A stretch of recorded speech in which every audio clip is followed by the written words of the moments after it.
Bernie Sanders.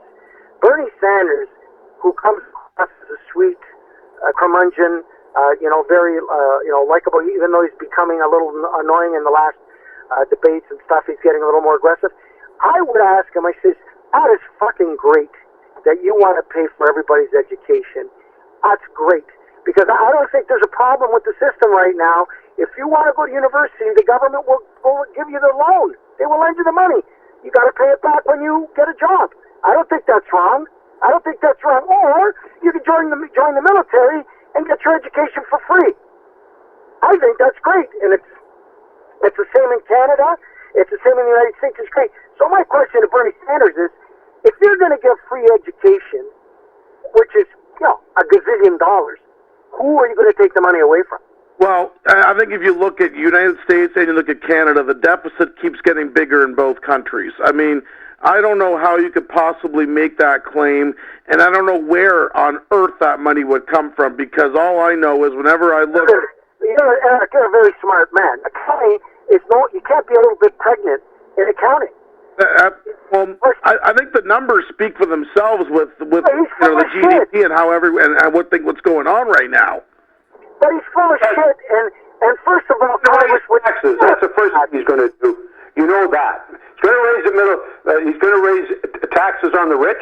He's going to raise taxes throughout the tax system, and then he's going to start using that money, which will be in abundance. And if he gets elected, there'll be a lot of millionaires crawling through the holes.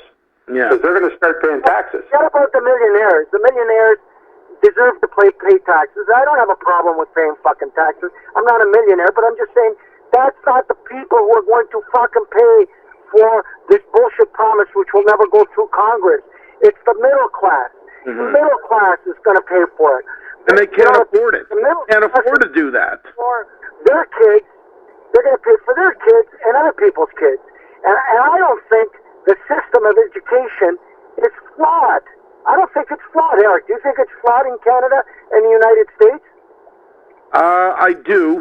I do think there are a lot of aspects that are flawed. I mean, nothing's perfect, but come on. If you want to go to university and you have the marks to substantiate you going to college or university, it's very easy to get a government loan.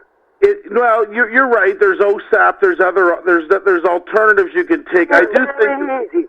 If your requirements are met at what the average university you want to go to, the college, we can get a loan, no problem. But I do know a lot of people, Frank, who have told me that they've wanted to go for more education. They couldn't afford it. They could not get the money because, if parents make a certain amount of money, but yet their expenses are what they are, they may not qualify for that loan, but they still can't afford to send their kids to school.